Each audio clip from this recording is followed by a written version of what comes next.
Un segundito. Yo te digo 3, 2, 1, estamos en directo.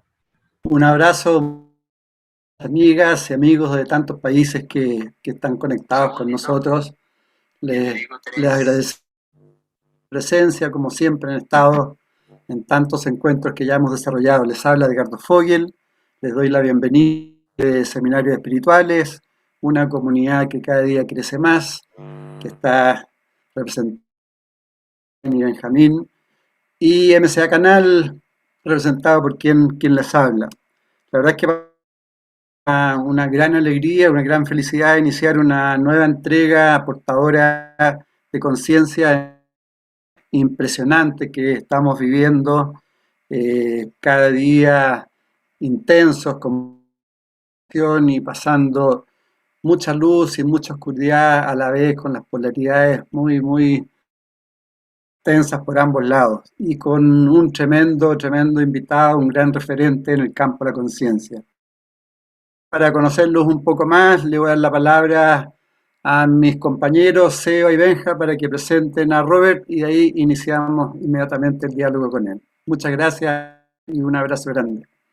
Muy bueno, muchas gracias, Eddie. Estamos aquí entonces en esta conversación especial, saliendo del sonambulismo. Esta es una colaboración, como decía Eddie, de Seminarios Espirituales con MCA Canal. Y ahora le doy el pase a don Benja para que comencemos esta pequeña introducción. Eso. Entonces, como siempre decimos, vamos a lo que nos convoca. Hoy día estamos reunidos para conversar con Robert, uno, como decía Eddie, uno de los referentes más importantes en el desarrollo de la conciencia, en un seminario titulado Saliendo del sonambulismo. Interesante título. Cuando Robert tenía tan solo media hora de haber nacido, su madre, que había sido formada como astróloga, pieza clave en su formación, le leyó su carta astral y vaticinó que su destino estaría íntimamente ligado a la astrología. No fue, sin embargo, como nos explica Robert en su biografía, hasta poco antes de los 18 años que descubrió que el universo tiene su propio lenguaje y que podemos aprender a descifrar sus mensajes. Y si bien Robert había adquirido esta certeza sobre el universo, su mensaje y la astrología, él seguiría con su camino más tradicional y se licenciaría en ciencias políticas. Durante el transcurso de sus estudios, Robert seguiría siendo un estudiante innato de la astrología y leería decenas de libros para continuar con su formación en esa área. Pero una vez terminada su carrera universitaria, él se dedicaría a solidificar sus estudios en el ámbito más sutil y en el ámbito también del ser humano, enfocándose principalmente en la psicología y la filosofía. Y es en el año 2013 que formaría parte de Cosmograma, donde hasta el día de hoy se desempeña como astrólogo, leyendo cartas astrales y compartiendo el resultado de las miles de horas de investigación que ha dedicado a lo largo de su vida. Hoy en día Robert se ha convertido en uno de los principales voceros y activistas conscientes, mostrándonos en qué manera estamos siendo manipulados, pero por otra parte también mostrándonos cómo ya estamos entrando hacia una nueva humanidad con mucha más conciencia. Es por eso que este programa está titulado Saliendo del sonambulismo, y es que hablaremos principalmente sobre esta vieja humanidad que ya está de salida y las características de la nueva humanidad que se avecina con más conciencia y que de a poco está floreciendo, junto con hablar sobre las maneras en las que nos podemos ir desprogramando para salir de la manipulación y del sueño colectivo, así recuperar nuestro verdadero poder esencial y espiritual. Bienvenido de parte de toda la comunidad MCA de seminarios, todas las personas que están en YouTube y en Zoom. Robert, muchas gracias por estar aquí. Gracias a vosotros por tan profusa introducción y tan exhaustiva y tan documentada, así que yo encantado de estar aquí, por supuesto. Bueno, hola Robert, muchas gracias por estar nuevamente con nosotros. La verdad es que verte y poder conversar un rato. Partamos, decimos, digamos, saliendo del sonambulismo, porque claramente el sonambulismo es como una imagen de lo que somos los seres humanos, ¿no? Que caminamos al igual que un sonámbulo, pensando que estamos despiertos. Quizás partamos con eso. Para ti, ¿qué significa que vivimos como sonámbulos y en qué forma es que estamos programados? Bueno, para mí una manera de explicarlo sería que normalmente el ruido mental que tiene una persona no es congruente con lo que está viviendo, experimentando y sintiendo esa persona. O sea, hay una desincronización de ondas. Es como si viéramos que tú estás en tu cabeza escuchando música clásica y fuera está sonando rock and roll. Entonces tú estás bailando tu música clásica mientras fuera suena el rock and roll. Entonces estar sonámbulo o estar dormido es vivir desincronizado, con una incoherencia entre lo que pasa dentro y lo que pasa afuera. Normalmente incluso lo que pasa dentro seleccionas una parte y omites las otras, es decir, que no estás teniendo tampoco una percepción completa de lo que sucede dentro de ti mismo. Entonces una persona sonámbula es aquella que ignora lo que pasa dentro de sí y que tampoco interpreta bien lo que pasa fuera de sí. Lo que llamamos disonancia cognitiva es básicamente esa distancia tan grande que puede haber entre la información que te llega de fuera y tu capacidad para recibirla internamente, porque has puesto tantas barreras, tantas capas, que directamente esa información nueva no penetra dentro de ti. Y eso es lo que sucede cuando decimos que estamos frente a una persona muy dormida, que hablas y no te escucha, y aunque te escuche tampoco te entiende, y aunque te entienda tampoco puede asimilar lo que le digas. Entonces te encuentras que hay 50.000 barreras para poder realmente tener una conversación real con la otra persona. Parece que está allí, pero no está allí. Y de hecho todos estamos, en cierto modo, sonámbulos o dormidos. Y los que decimos que estamos despertando es porque nos damos cuenta de este fenómeno y tratamos de ponerle fin. Y eso es lo que llamamos el despertar, un proceso gradual en el cual cada uno va intentando poner luz en aquellas áreas de su alma que están oscurecidas, en aquellas áreas de su psiquismo que funcionan de manera mecánica y que por lo tanto no responden de manera viva a lo que está sucediendo, sino que responden de manera mecánica. O sea que si llueva, haga calor o nieve, yo sigo con la misma ropa, sigo con la misma mecánica, sigo con la misma rutina, sigo con la misma dieta, en lugar de adaptarme y entender exactamente la sincronicidad que tiene que haber entre lo de dentro y lo de fuera. Está silenciado, ¿eh, Edgardo? Okay. Ahí sí. De acuerdo a lo que tú planteas, de forma, o sea, estamos programados. ¿Qué significa que estemos programados? Algo lo estás transmitiendo, pero que tenemos implantes mentales, implantes emocionales. Es decir, ¿cómo nos... Vale, a ver, tenemos, digamos, implantadas muchas ideas. O sea, podemos hablar de diferentes niveles. En un nivel mental, las personas están completamente condicionadas por su proceso de socialización. Esto, incluso si lo reflexionamos a un nivel sencillo, cuando alguien trata de empezar a desarrollar cierto nivel de clarividencia, se puede dar cuenta que todo lo que está viendo físicamente está sujeto a un proceso de interpretación. O sea, si yo miro mi habitación, pues veo estanterías, veo figuras, veo pósters. No estoy viendo las cosas tal y como son, sino que están filtradas por un proceso de interpretación. Entonces, diferencias lo que es la estantería de lo que es la madera, de lo que es el escritorio, de lo que es un vaso, en lugar de ver las cosas tal y como son. Cuando uno quiere empezar a desarrollar cierto nivel de clarividencia, se da cuenta de que tenemos muchos filtros, que no estamos viendo la energía directamente, sino que la estamos viendo filtrada. Esto es el proceso de socialización. La gente asocia dinero a seguridad y hacen ese vínculo de manera mecánica. Digo, quiero este trabajo por la seguridad que me da. Digo, no, lo haces por el dinero, no por la seguridad. La sensación de seguridad la puedes tener con o sin dinero. Porque puedes ir por la calle, te están atracando, te están sacando una navaja y sientes mucha seguridad por tener dinero. No, de hecho, más bien sientes inseguridad por tenerlo y la sensación de que vas a perderlo. Entonces, la seguridad no va asociada al dinero. Son conceptos diferentes, pero que mecánicamente se han conectado. Lo mismo pasa con muchísimas palabras y conceptos. Eso es básicamente el condicionamiento. Esos son los implantes que tenemos a un nivel mental. Luego, si entramos a un nivel espiritual, a un nivel del cuerpo energético, todas esas creencias limitantes que tenemos tienen un correlato. Entonces, si vamos y hacemos una exploración etérica de una persona, nos damos cuenta que sí, que tiene un enganche aquí, en una zona de la cabeza, tiene otro enganche aquí, en la garganta, tiene otro enganche en otra zona. O sea, cuando hacemos una exploración dentro del cuerpo astral o dentro de una visión etérica, vemos que realmente hay parches, hay parásitos, hay larvas, pero todo eso se sostiene debido a tu sistema de creencias. Sin tu sistema de creencias, sin tu atención distorsionada, sin tu mecanicidad perceptiva, eso no se podría sostener. Te lo pueden poner, sí, pero te lo quitas en 5 segundos. Así que el problema no está en lo que las entidades nos ponen a un nivel etérico, sino en cómo podemos trabajar directamente con ellos a un nivel mental. Y eso es lo que realmente podemos hacer. Claro que también tenemos estrategias y técnicas para liberarnos de implantes a nivel etérico, pero eso te da una ventana de oportunidad de unas cuantas horas antes de que se te vuelva a instalar de nuevo, porque si tú no has trabajado los pensamientos y creencias que se asocian a ese implante, volverán otra vez a introducirse. Y de hecho, eso es lo que se llaman naturalmente las recaídas. Una persona aparentemente cree que ha superado una fobia, una adicción o un hábito destructivo, que normalmente la gente siempre dice, no, eso me pasaba antes, pero ya no. Vale, espérate, no cantes victoria tan rápido, que seguramente en cuanto vuelvas a tener una situación que te ponga contra el límite, seguramente volverá a aflorar el mismo sistema defensivo si no lo has desactivado desde su raíz.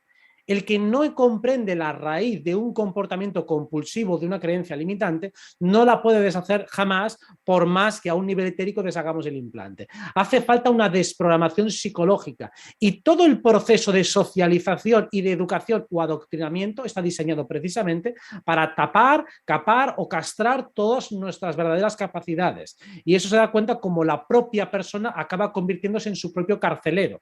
Y dices, ¿haces esto porque quieres? Sí, claro, no, yo no lo hago porque quiero. Y te das cuenta que la persona se empieza a contradecir a sí misma porque ni siquiera ha reflexionado por qué hace lo que hace o por qué no hace lo que no hace. Cuando a una persona la acorralas preguntándole el porqué de sus acciones, te das cuenta de que no sabe, no tiene ni idea de cuál es el germen original de sus acciones. No lo ha reflexionado nunca. Y si tiras un poco de lío, te das cuenta que hay condicionantes de su pasado, de su infancia, de donde sea. Cierto, cierto. Y no tiene que ver también, Robert, un poco como lo plantean también grandes sabios, filósofos, el bajo nivel de vigilia y principalmente el problema de atención. Y yo he escuchado ya de varios maestros que dicen que lo primero que uno debería hacer en el desarrollo de conciencia es trabajar la atención. ¿Qué opinas tú al respecto? Absolutamente de acuerdo. O sea, esa es la base de todo, es el adiestramiento atencional. Si podemos ubicar lo que llamamos libre albedrío en algún lugar, tiene que ser la atención. O sea, nuestra atención es soberana. La atención puede estar condicionada por estímulos, puede estar condicionada por sistemas de atracción. Es decir, si mi cuerpo físico está dolorido, mi atención tiende a ir hacia él porque se ha producido un desequilibrio físico. Si tengo un desequilibrio a nivel mental, por ejemplo, porque tengo una actividad que me está presionando, tengo un problema intelectual que resolver, mi atención se va para allá. Entonces, mi libre albedrío está condicionado. Pero aún así tengo la capacidad de vencer esa atracción morbosa que me genera el desequilibrio en lo físico o el desequilibrio en lo mental. Tengo la capacidad de elevarme y ponerme o situarme en un lugar superior. Por ejemplo, un lugar de conciencia testigo, que es lo que te dicen los sabios y los místicos. Cuando tú empiezas a analizar el proceso intelectual, cuando te das cuenta de cómo piensas, de por qué piensas lo que piensas, es decir, cuando pongo mi atención en lo que sucede en mi mente, todo aquello que no es intrínsecamente genuino se va, desaparece. Porque además empiezo a adquirir cierto discernimiento. Cuando uno escucha con absoluta atención lo que está oyendo desde fuera, empieza a captar el tono vibratorio que tiene el sonido, empieza a captar el tono vibratorio que tiene la imagen, empieza a captar el tono vibratorio que tiene un discurso. Por eso decimos que algo nos resuena o nos rechina, porque estamos con la atención puesta de un modo tan intenso, tan pleno, que podemos llegar a captar la facultad vibratoria que hay o la calidad vibratoria que tiene cualquier sonido, cualquier expresión, cualquier imagen. Entonces, todo es una cuestión de la atención. El sonambulismo del que hablamos es tener la atención distraída, estar en un estado de mecanicidad perpetua en la cual no estoy atento a los estímulos que estoy recibiendo. No soy consciente de los estímulos o de los impulsos volitivos que nacen en mí. A veces estoy persiguiendo algo y ni siquiera sé que lo estoy persiguiendo, pero mis hechos me delatan. Y te estás enfadado, no estoy enfadado, y estoy gritando y tal, ni siquiera atiendo a lo que estoy manifestando, a lo que estoy emitiendo. Y ese es de alguna manera la gran victoria del sistema de control que ha conseguido que la mayoría de las personas se desatiendan a sí mismas y que pongan toda su atención en auténticas gilipolleces. Cuando tú tienes puesta la atención en chorradas enormes, entonces ya estás completamente manipulado, porque toda tu energía, toda la que tienes, está al servicio de algo que no eres tú y que además te quita poder. ¿Y cuáles serían los primeros pasos para trabajar esa atención? Claro, normalmente se te recomienda, y yo estoy de acuerdo con ello, empezar con ejercicios sencillos. Atiende cosas básicas como tu respiración. atiende cosas básicas como las cosas que estás haciendo. Si estás comiendo, come y saborea la comida. Estás respirando, respira profunda y hondamente. Si estás pensando, a veces se utiliza como sinónimo de pensar el meditar. Estoy meditando sobre una cuestión. Y simplemente cuando utilizamos la expresión meditar como sinónimo de pensar, es porque estoy pensando profundamente sobre esta cuestión. Y cuando uno dice no estoy pensando en nada, claro que tiene una actividad mental, pero es una actividad mental mecánica, o sea, no estoy poniendo atención. Entonces, el mero hecho de empezar a atestiguar tus pensamientos de una manera concentrada y sagrada, es decir, tomando ese acto desde la sacralidad que es, hay una actividad mental, voy a honrarla poniendo toda mi atención allí, o estoy haciendo tal o cual cosa, como ahora estoy hablando con vosotros, toda mi atención tiene que estar centrada en lo que estoy diciendo, en lo que me estáis diciendo, para tratar de que todo mi discurso sea lo más coherente posible. Eso es intentar estar en el presente. Todas las acciones que hacemos durante el día son importantes. Y también lo que me gusta a mí, que ya, seguramente ya lo conocéis, me encanta tratar de estar presente cuando sueño, o sea, cuando el cuerpo está en el máximo nivel de inconsciente, pues ahí también tratar de estar atento y estar consciente para darme cuenta de que efectivamente estoy entrando en una fase distinta. Hablamos después el sueño lúcido o el viaje astral, que es cuando sigo sosteniendo mi atención, incluso aunque mi cuerpo esté durmiendo, aunque mi mente esté atontada, es igual, ahí consigo colarme, porque la atención es una cosa y la mente es otra. Y por eso cuando conseguimos sostener cierto nivel de silencio en cualquier momento, también podemos mantener la atención puesta en el habla, podemos poner la atención puesta en la escucha, en la comida, o sea, vamos a intentar poner la máxima atención en todas nuestras actividades sensoriales. Cualquiera de mis percepciones es sagradas, lo que escucho, lo que veo, lo que huelo, lo que olfateo, lo que degusto, lo que toco, todo es sagrado, todo tiene la máxima atención.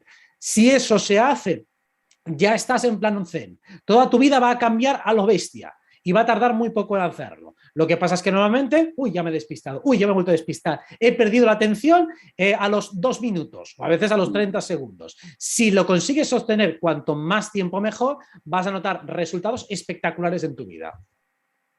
Cierto.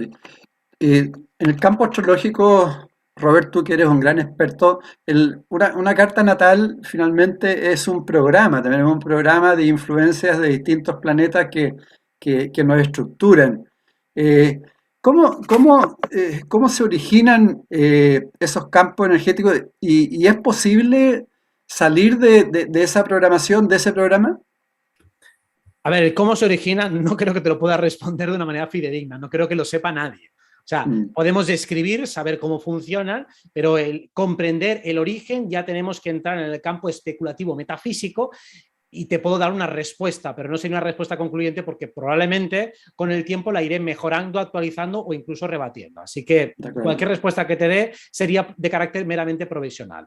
Lo que sí que se puede explicar es cómo trascenderlo. Por supuesto que se puede ir más allá, pero para eso hay que salir de este vehículo humano. O sea, nuestra carta natal se refiere a este vehículo. ¿Somos más que este vehículo? Sí. Siempre que sales fuera del vehículo, trasciendes tu carta natal. Pero en cuanto vuelves a este vehículo, vuelves a tu carta natal. O sea, básicamente esa es la solución. Mientras yo estoy respondiendo desde ese cuerpo físico, hombre, pues tengo la voz que tengo. Puedo más o menos manipularla, cambiarla, alterarla, pero sigue teniendo una base que no voy a poder llegar al tono que tiene, por ejemplo, Constantino Romero, que tenía Constantino Romero, por decir algo.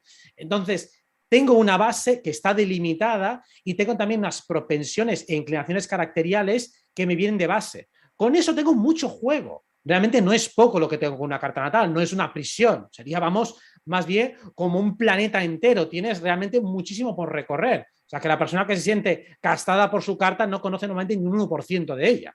Entonces, más bien, no te da casi ni tiempo en una vida a poder recorrerla y exprimirla al máximo.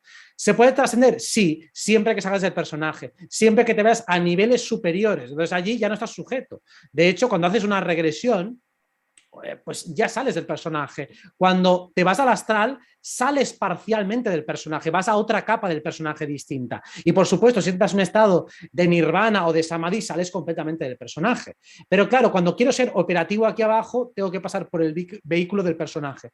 Hay que pensar que la carta natal empieza cuando naces, cuando sales ya directamente del vientre materno, no antes. O sea, quiero decir, que empieza cuando el personaje empieza a estar vivo de forma independiente, pero ya existía otra carta natal distinta cuando tú estabas en el vientre materno, con lo cual esta carta natal solo se refiere a la vida del personaje. Y de hecho, aunque el personaje fallezca, su carta natal continúa. Si cuando muera me hacen una biografía, eso se verá reflejado en la carta natal de este personaje que soy yo ahora o que estoy encarnando ahora. Por eso mismo, la carta natal se refiere únicamente a nuestro avatar, lo que encarnamos aquí. Se puede trascender, sí, cuando mueras, antes de nacer, o cuando sales del cuerpo, cuando cuentas con niveles superiores. Pero mientras estás jugando aquí abajo, te la comes. Cierto, cierto. Gracias por la respuesta. Vamos a otro punto respecto al sonambulismo, porque tiene que ver con la humanidad. Tú has planteado, bueno, y se plantea y cosas de ver que la humanidad ya está agotada, ¿no? Está en un proceso bastante irreversible. ¿Cómo ves ese punto? Por un lado, que tiene que ver también con lo que hablaba Jesús, el triunfo de la bestia, la desolación, etcétera. Y después me gustaría que si pudiéramos hacer como un breve análisis de las utopías, de las distopías y las utopías, para ver cómo podemos ir enfrentando positivamente las distopías. Perfecto, muy bien. A ver, la primera cuestión es qué está pasando con la humanidad y qué le pasa al ciclo oscuro, porque el ciclo oscuro se está agotando. Y se está agotando en gran parte porque muchos de sus objetivos ya se han conseguido. O sea, quiero decir, tener un control global pues se ha conseguido no a total, pero una buena parte. Y tampoco se puede rascar mucho más porque no tienen la capacidad energética, ni siquiera filosófica, de conseguir un triunfo absoluto, que además sería ridículo y absurdo. Siempre tiene que haber, por definición, una resistencia. Y por resistencia entendemos a alguien que se posiciona contrario a ese dominio, a esa esclavitud, a ese control global. Y de hecho, insisto, cuanto más aprieten, pues más la luz que tienes dentro de ti, con más fuerza sale. Así que es absurdo, es un planteo que directamente es absurdo el pensar que la bestia puede triunfar. Se llama el triunfo de la bestia, yo creo que es más bien una metáfora, en el sentido de que cuando llega a su clímax, a su máximo nivel de culminación, solo le queda que bajar. Y eso es un poco lo que estamos experimentando ahora. Creo que se llega a ese clímax en 2020, el punto en el cual la bestia se hace mucho más expresiva, mucho más visible, y por supuesto que sigue dando coletazos, por supuesto que todavía da sus aleteos y no hace falta ni que mencionar con qué temas se está manifestando todo eso, ¿no? Pero todo lo que sean esos certificados de movilidad ya viene a ser un poco como la marca de la bestia, es lo más, quizá más evidente. A partir de ahí, eso sería digamos, si se permite que eso evolucione, que eso siga creciendo y en una parte de la sociedad seguramente van a consentir que eso suceda, ahí es cuando se generan las distopías. Y las utopías son exactamente la misma energía astrológica, pero en una octava de luz. En una octava de luz, la misma energía se puede expresar de forma luminosa o de forma oscura. Hace unos años recuerdo haber hecho algún ejercicio en clase de astrología de poner cartas de asesinos en serie y cartas de personas muy luminosas, pero no decir quiénes son. Y era muy difícil diferenciarlas. ¿Por qué es difícil diferenciarlas? Porque con la misma energía tú puedes ser un psicópata o puedes ser un Buda. La energía en sí misma es neutra. No hay que con esta carta te vas a ser un hijo de puta seguro y con esta vas a ser un santo. No funciona de esa manera. El santo se puede corromper y el psicópata también se puede revertir. En algunos casos es bastante complicado si ya hay alteraciones biológicas fuertes, pero en general la carta por sí sola no te va a decir qué es lo que va a pasar. Por eso, con los mismos aspectos astrológicos se puede explicar una utopía o una distopía. Sí que es verdad que hay aspectos que son más utópicos o que nosotros los podemos entender como utópicos, pero también puede ser una muerte dulce. O también hay aspectos que son distópicos, pero pueden leerse como un gran despertar. El ejemplo más categórico lo tenemos 2020. Para muchos fue la gran distopía y para muchos el gran despertar y para muchos las dos cosas a la vez. Por una parte estoy viendo una distopía y por otra el mejor despertar de mi vida. Entonces, si las dos cosas pueden confluir a la vez, significa que ambas cosas son compatibles realmente. Y de hecho, tú puedes estar viviendo el mejor día de tu vida y al revés, alguien que lo ha perdido todo. Imaginemos, por ejemplo, una operación con criptomonedas donde uno acaba de ganar 1 millón de euros y otro acaba de perderlos. La situación es la misma para ambos, solo que uno está en un lado y otro está en el otro. Entonces, para uno es el mejor día de su vida y para otro es el peor día de su vida. Entonces, las dos coexisten y los aspectos son los mismos, solo que el mismo aspecto, el mismo fenómeno, nos afecta de manera diferente a los dos. un equipo marca un gol y el otro lo recibe. Uno está triste y el otro está contento. Fenómeno es el mismo, pero según en qué lado estés de la dualidad, lo vas a experimentar de una manera o de otra. Por eso, cuando hablamos de la trascendencia, de intentar ser sabios, es situarnos en los dos polos de la dualidad, entenderlos a los dos, pero estar por encima. Estar en ese tercer punto, en esa Trinidad. La Santísima Trinidad es precisamente eso, esa conciencia testigo que permite habitar los dos lados de una polaridad sin identificarse con ninguno de ellos, pero con los dos a la vez. Correcto, correcto. La neutralidad. Entremos un poco a las distopías, pero con las utopías para ver cómo poder ir enfrentando. Por ejemplo, en la educación. Claramente hoy día la educación es como un ladrón de conciencia, ¿no? Nos roba la conciencia y nos entrega pura información. ¿Cómo podemos trabajar en el campo de la educación, por ejemplo?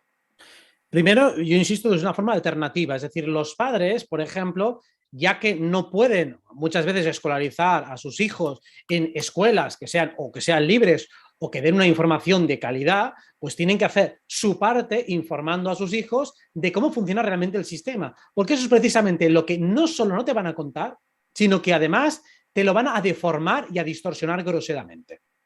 O sea, un tópico que siempre surge en todas partes, y esto cuando, por ejemplo, hay críos adolescentes y demás, piensan que las madres o los padres que se dedican a temas esotéricos están locos.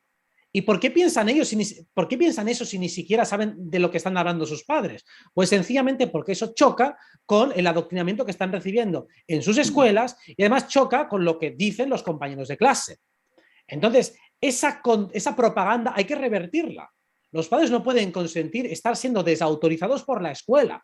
Si los padres tienen una cosmovisión que además es más elevada, que está más integrada, que tiene más sentido y que además es más respetuosa, no puede ser violentada y estigmatizada desde los poderes públicos cuando encima tienes la obligación de escolarizarlos para que encima te insulten y te falten el respeto y te desautoricen. O sea, eso no puede ser consentible. Entonces, hay que revertir todo ese proceso. Pues los padres ahí tienen que meter mucha caña a la hora de enseñar a sus hijos a pensar críticamente, a enseñarles, oye, en la medida de lo posible, explícales cómo funciona la sociedad, que no son los políticos los que están gobernando, que no son las multinacionales las que están gobernando, sino que hay logias secretas, que hay poderes secretos y que todo se está haciendo desde la sombra, todo se está cociendo entre bambalinas. Eso tienen que saberlo. Tienen que saber todas las personas que están creciendo que la espiritualidad no está reñida con la racionalidad, sino que es al revés, que una racionalidad plena te lleva inevitablemente a la espiritualidad. Todos los filósofos y científicos más avanzados siempre han llegado hacia la espiritualidad, porque han comprendido que el orden que existe es tan perfecto, está tan bien equilibrado y hay unas leyes que se replican por doctrina de asignaturas o por ley de correspondencias en todos los ámbitos de la realidad, que es imposible que eso sea casual. Así que una persona auténticamente racional tiene que ser espiritual. Es que no hay otra manera de serlo. Sin embargo, nos intentan crear una falsa polaridad entre la razón y la fe o el espíritu. Digo que no funciona así. Vuestro modelo cientificista sí que requiere fe, porque me estáis explicando un montón de cosas que yo no puedo comprobar directamente. Me dicen que alguien lo ha comprobado, pero yo no puedo directamente. El otro día leí una noticia que decían que la NASA había investigado 37.000 galaxias. Digo, bueno, pues te lo tienes que creer que se han analizado 37.000 galaxias, pero solo de imaginar el tiempo que tardaría en hacer eso, ya me cuesta bastante creerlo. Todo es un criterio de autoridad, pero es que en todo lo que te están explicando, de lo que tú puedas replicar, hay un porcentaje minúsculo. Y ya no hablemos lo que puedes replicar siendo un chaval de 10 años, de 12 años, que te están metiendo un montón de información que te la tienes que tragar con calzador y que tú no tienes manera de replicarla. Entonces, la manera en que yo plantearía siempre la educación es empezar por todo aquello que uno puede comprobar directamente, por todo aquello que seguro que puede comprobar, que sabe que puede funcionar. Y a partir de ahí vas construyendo las cosas que no puedes comprobar, pero te voy a explicar cómo podrías llegar a hacerlo. Pues para mí una educación integral e inteligente es empezar desde lo que tienes más cerca a lo que tienes más lejos, nunca al revés. No empieces por un modelo cosmológico si no puedes completarlo. No me digas que no sabes cómo el universo se formó y que todo es por azar. Si no sabes cómo se formó, entonces, ¿para qué me empiezas con esto? Dice, mira, eso no se sabe, punto. No se sabe. Entonces, pregunta abierta, investígalo. No me hagas creer que lo sabéis todo y luego de repente, uy, hay que encerrar a todo el mundo porque no sabemos nada. Uy, que a lo mejor se va a ver un apagón mundial porque no sabemos cómo prepararnos para temas eléctricos.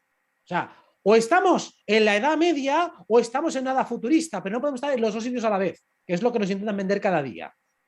De acuerdo. Pues, empezar a desnudar las mentiras del sistema es la mejor alternativa para complementar la educación psicopática que los chavales reciben. Y relacionado con lo que estás planteando, Robert, otra distopía es la tecnología, ¿no? De alguna forma, moldea la identidad, tenemos reconocimiento facial, estamos con el 5G, inteligencia artificial, las adicciones, y Harari habla él de colonialismo digital. ¿Cómo ves esa parte de la distopía y de la utopía? Claro, ahí es el principio de Acuario, que ahora estamos en esta era acuariana justo arrancando, tiene diferentes vertientes. Desde la oscuridad es simplemente la tecnocracia. ¿Y la tecnocracia qué significaría? Sería emular todo aquello que puede hacer el ser humano si desarrolla sus capacidades parapsíquicas con instrumental técnico, con instrumental tecnológico. O sea, todo lo que podemos hacer, pues lo vamos a hacer, pero con tecnología, para que tú no tengas que hacer el esfuerzo, que es una manera de decir para que tú no lo hagas. Porque si tú lo hicieras, entonces ya no necesitarías la tecnología. Entonces, la tecnocracia es una manera de intentar instaurar un régimen en el que el sistema lo provee absolutamente todo hasta que dependas completamente de él y en un momento dado te lo retiro para poder chantajearte, que es lo que nos hacen ahora con los certificados, ¿no? Yo te doy los servicios, te doy esto y ahora te lo quito. Ahora te lo doy, ahora te lo quito. Ahora te dejo salir de casa, ahora te lo quito otra vez. Ahora te dejo entrar aquí, ahora... Ese es el juego del sistema, hacerte dependiente. Precisamente lo que promovemos desde la energía acuariana en la luz es generar el máximo nivel de independencia. ¿Y qué relación se genera con los demás? El máximo nivel de influencia. Es decir, cuanto más independiente soy y más autosuficiente soy, más influyente soy en los demás. ¿Por qué soy más influyente? Porque tengo más que aportar. Si tengo más que aportar, significa que mis transacciones tienen más valor, con lo cual tengo menos miedo a la pobreza, porque si tengo mucho que aportar, yo soy rico. De hecho, ¿qué es la riqueza? El balance que tienes entre lo que necesitas y lo que puedes dar. Si lo que tengo es muy valioso y lo que necesito se puede obtener con poco esfuerzo, entonces ya soy multimillonario. Porque tener mucho dinero y tener muchas necesidades es ser pobre. Tener mucho dinero y tener que dedicar todo el tiempo a gestionarlo es ser pobre. Esos multimillonarios de las élites, para mí son pobres. Para mí no tienen más riqueza que yo. Porque si tienen que dedicar todas sus vidas, todo su linaje y tienen que hacer rituales y programaciones mentales de toda la población para sostener su riqueza, eso es pobreza. Entonces, para ellos realmente se están creando una distopía y una cárcel para sí mismos. Ellos no viven una utopía. Por eso no les envidio para nada. Una utopía empieza por uno mismo. Si yo consigo estar aquí de puta madre, siendo más independiente, reduciendo el nivel de dependencia que tengo hacia lo externo, entonces puedo mejorar la influencia que tengo hacia lo externo. Entonces, esto es un camino de dos direcciones.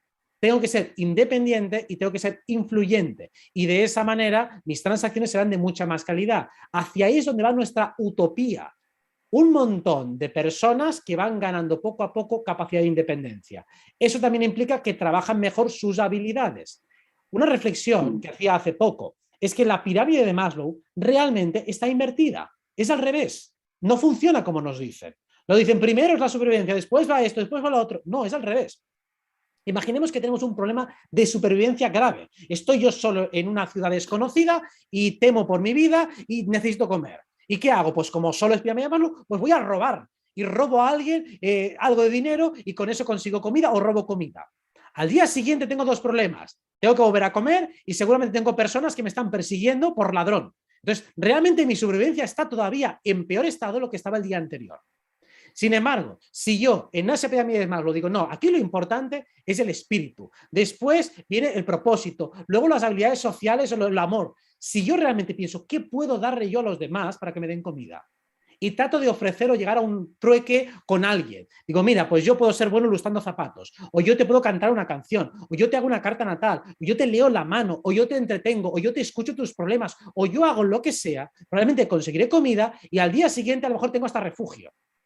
Entonces, si le doy completamente la vuelta a las cosas y empiezo desde lo sutil y luego acabo en lo denso, realmente he dado la vuelta a la pirámide de Maslow. Entonces, la materia llega como conclusión inevitable. El dinero te llegará cuando lo necesites. ¿Necesito dinero? Tengo dinero. ¿Qué no necesito? Pues no llega. Me importa tres pepinos. No me voy a pelear por eso. Pero nos lo han enseñado todo al revés. y lo han enseñado todo al revés precisamente para crear esa distopía. Yo creo que necesito la electricidad y no la necesito. Por supuesto que si la tengo la uso, pero si no la uso ya haré otras cosas y si no me quedaré meditando o me quedaré haciendo lo que sea, leeré con una vela y si no tengo que leer pues me hago un viaje astral. O sea, no hay nada que pueda hacer el sistema para controlarnos y que eso sea una traba inevitable. Precisamente, cuanto más trabas me pongas, más energía me vas a obligar a movilizar. Así que bienvenido sea el problema que me quieras plantear. Vale. Bueno, eso está muy relacionado también con el campo de la sociedad. Hablemos entonces un poco del campo de la salud, porque en la salud, bueno, por un lado hay ya medicina integrativa, alimentación, pero también están los ciberdébiles, el pánico depresivo, el tema de la maternidad natural o no, el negocio de la salud. ¿Cómo ves tú las utopías en el campo de la salud? ¿La utopía o la distopía o las dos? Las dos, sí. Las dos. Claro, la distopía es básicamente tratar de vulgarizar y convertir todos los fenómenos en artificiales, ¿no? El otro día comentamos una noticia en la cual se podía crear una especie de vientre cibernético para poder reemplazar lo que es el feto materno por una máquina. O sea, ya se pueden hacer ese tipo de aberraciones. O sea, vamos a intentar, pues eso, emular y reproducir todos los procesos naturales, ya se ha hecho con la comida, con los cultivos, se puede hacer con las hormonas, los partos programados. Bueno, eso en cierto modo, para casos extremos, es funcional y está muy bien. El problema de lo que subyace ahí detrás es que lo que se busca es atrofiarnos todavía más. O sea, eso es como si yo dejo de hacer ejercicio y voy todo el rato en coche. Pues bueno, el coche te puede servir en un momento dado para recorrer una larga distancia, pero si lo utilizas para ir a la panadería de enfrente, entonces estás atrofiando tu musculatura. Entonces, lo que se busca con el sistema es crear un ejército de zombies. Cuanto más zombies seas, más dependes del sistema, lo que comentábamos antes. Dentro de la salud, dentro de la utopía, lo que buscamos es lo mismo, más autosuficiencia. Oye, todo lo que pueda resolver sin plantas, sin complementos, sin vitaminas, mejor. Si tengo que recurrir a algo que sea natural y solo voy a recurrir a lo artificial cuando ya estoy muy jodido. Entonces, todo lo que implique mayor nivel de autosuficiencia, esa es la clave. Todo lo que pueda arreglar simplemente con la mente o lo que pueda arreglar con la energía, mejor que lo que pueda arreglar desde el cuerpo. O sea, si tengo que actuar sobre el cuerpo, es porque ya voy tarde. O sea, siempre la lógica es la misma. Primero desde lo sutil. Si desde lo sutil no puedo, bueno, una etapa más densa. Es como alguien te atraca, tienes una situación violenta. Hombre, si lo puedes resolver hablando, mejor que no sacando tú una navaja o intentando pegar o intentando correr. Si puedes decir, oye, mira, por favor, ¿qué tal? Si eres capaz de vencerle dialécticamente, asustarle y que se vaya, pues mucho mejor.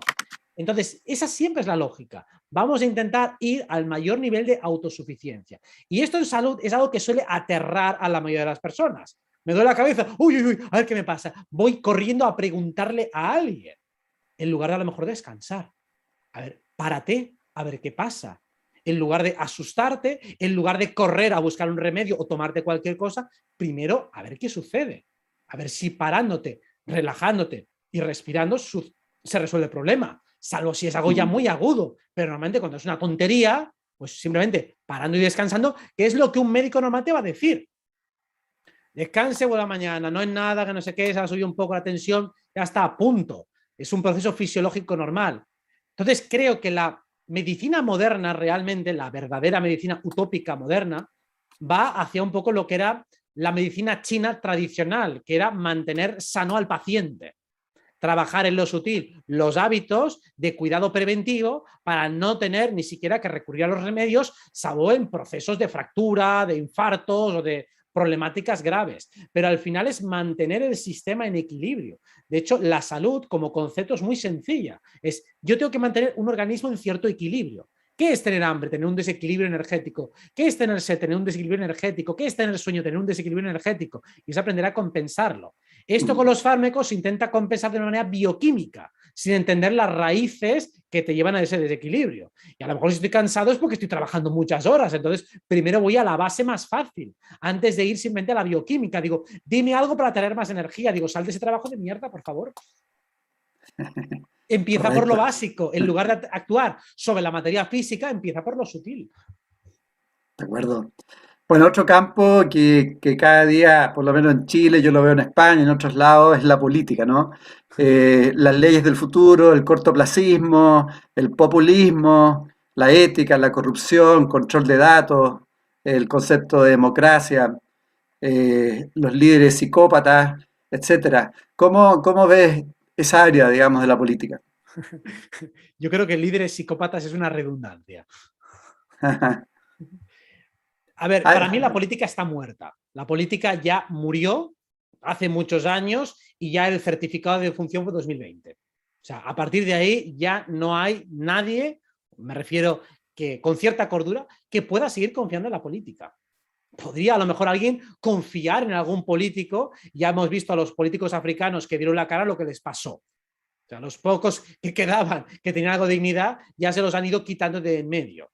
Y los otros, pues seguramente entre los que estaban propiamente controlados por el sistema y puestos ahí como peones y demás, pues también poco a poco se han ido descartando mutuamente.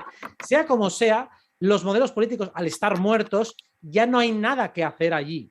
O sea, lo que queda es derrumbar ese sistema, deslegitimarlo completamente. Mi recomendación sería directamente no votar, pasar completamente y crear alternativas de organización fuera del sistema. ¿Por qué? Porque entrar dentro del sistema está completamente putrefacto. O sea, si hubiera una obligatoriedad de decir todos los políticos, notarios, fiscales, jueces, administradores, funcionarios en general, que pertenecen a alguna logia, sea masónica o del tipo que sea, el sistema se derrumbaba. Hay un conflicto de intereses brutal. Si la mayoría tienen un pacto de lealtad donde prima su lealtad hacia la logia respecto a la lealtad frente al Estado, evidentemente que ellos siempre van a hacer lo que les diga la logia, aunque eso contravenga el interés general, que normalmente suele contravenir el interés general. A partir de ahí, todo el sistema está corrupto desde la base. No se puede simplemente pensar que cambiando una pieza por otra va a funcionar. Todo está corrupto desde la base. O sea, si nosotros analizamos el derecho administrativo, por ejemplo, cómo está configurada la administración, todo está diseñado por un auténtico psicópata para que tú pierdas toda tu vida y todo tu tiempo y toda tu energía en trámites, en permisos, en pérdidas de tiempo estúpidas para que al final no llegues a nada. Para que al final, cuando haces una reclamación judicial, al cabo de 10 años sí te dan la razón. El daño ya está hecho, ya está todo fastidiado. O sea, antes un presidente te jode el mundo, te jode la vida, hace leyes psicópatas y al cabo de 10 años es condenado. Pero al cabo de 10 años, ¿qué más da? Ya se han puesto otro. ¿Qué más da que el presidente de hace 10 años lo hubiera jodido todo si luego va a ser juzgado 10 años después, cuando hemos puesto otro que hace exactamente lo mismo? Y tardará 15 años en ser juzgado. No sirve de nada. O sea, el sistema no funciona ni va a funcionar porque está corrupto desde la propia esencia, desde la propia columna vertebral, desde su chakra base. El chakra base ya está podrido. Todo lo que viene después, a continuación, tiene esa misma pudredumbre. A partir de ahí, lo único que nos espera es derribar el sistema, no queda otra.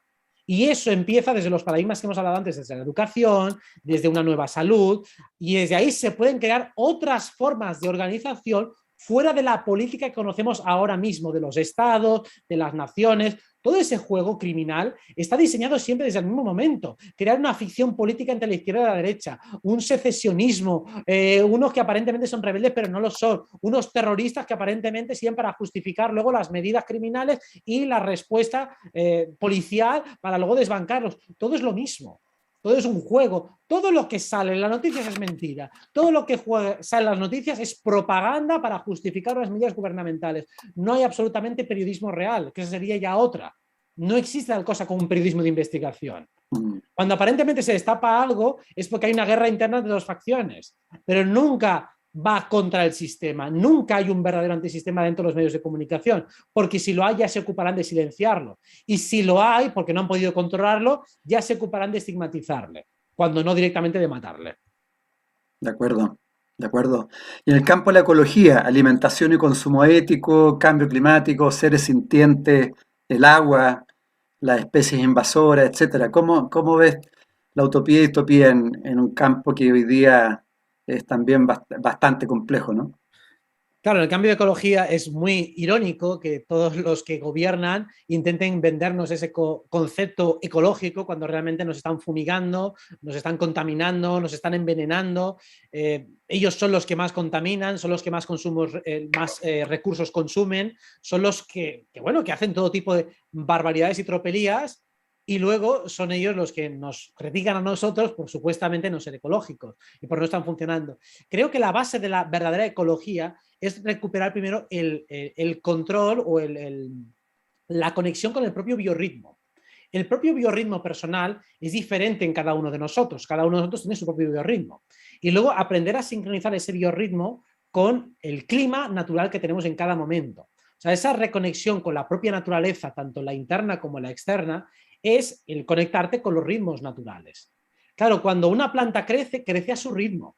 No se puede acelerar artificialmente ese ritmo, y si se hace tiene graves consecuencias. Lo mismo que un parto tampoco se puede acelerar de manera artificial sin que eso tenga consecuencias. Lo mismo que un alimento se tiene que cocer a cierta velocidad si queremos que esté bien cocinado y correctamente, bueno, que la reacción química se produzca correctamente. Pues lo mismo, la verdadera ecología es conectarse con los ritmos naturales. Primero con mi esfera animal, respeto al animal que tengo dentro, respeto mi ritmo real, respeto realmente mis demandas alimenticias, lo que me pide el cuerpo, porque ni todos vegetarianos ni todos carnívoros, ni todos herbívoros, ni todos tal. Digo, vamos a ver qué ritmo tiene cada persona, y quizá tarde o temprano todos lleguemos a una dieta pues quizá más vegana, tal vez, no lo sé, eso no lo tengo claro, pero desde luego cada uno va a ir a su ritmo.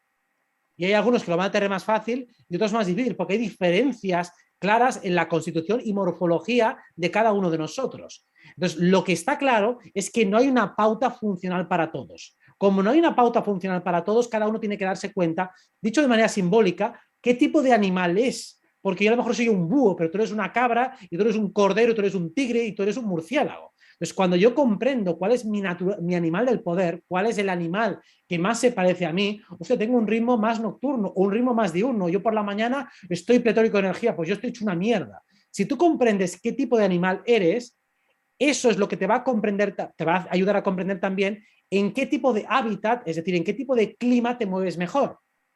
O sea, tienes que comprender cuál es el animal que hay dentro de ti. Y eso es tu verdadera ecología, porque te vas a encontrar en tu ecosistema, y en ese ecosistema no vas a hacer daño, vas a estar perfectamente cómodo y te vas a ajustar perfectamente a los ritmos. Cuando uno está fuera de su ecosistema, es cuando tiene que empezar a talar árboles, es cuando tiene que empezar a explotar los recursos de una manera artificial o exagerada, y es cuando realmente no es ecosostenible. No somos ecosostenibles cuando estamos fuera de nuestro entorno. Por eso uno tiene que estar en su hábitat. Que esto es un poco también lo que entendemos con la astrología. Entender cuál es tu hábitat. Porque, ¿qué es tu vocación? Es el lugar en el cual, siendo tú mismo, estás en ventaja.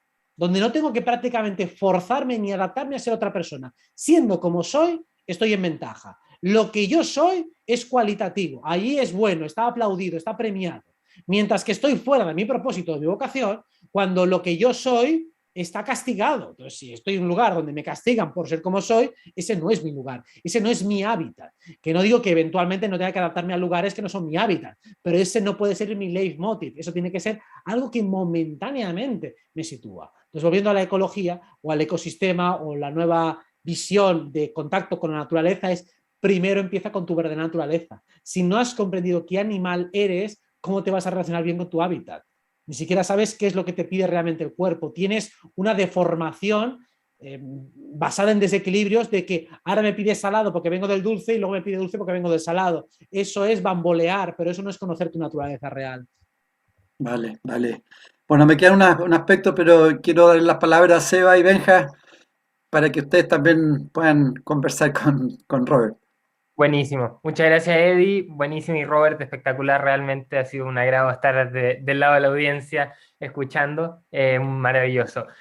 Robert nos ha hablado harto de cómo lo sutil afecta a lo físico. Por ejemplo, cuando hablamos de la salud, que si ya el problema se está manifestando en lo físico es porque estamos llegando tarde. Y justo pasó que en YouTube vi un corto tuyo que subiste, no sé si anoche, ayer, no sé cuándo fue, que Yo no hablabas lo he ahí. subido, no lo he subido, lo habrán subido. No, pero estaba en tu canal, alguien No, no ahí tengo lo canal. subirá. ¿No? No tengo canales. Hay canales que llevan mi nombre, pero no son los míos. Es decir, que son O sea, personas... el canal que lleva tu nombre, que tiene Sí, miles de suscriptores. no es mi canal, no.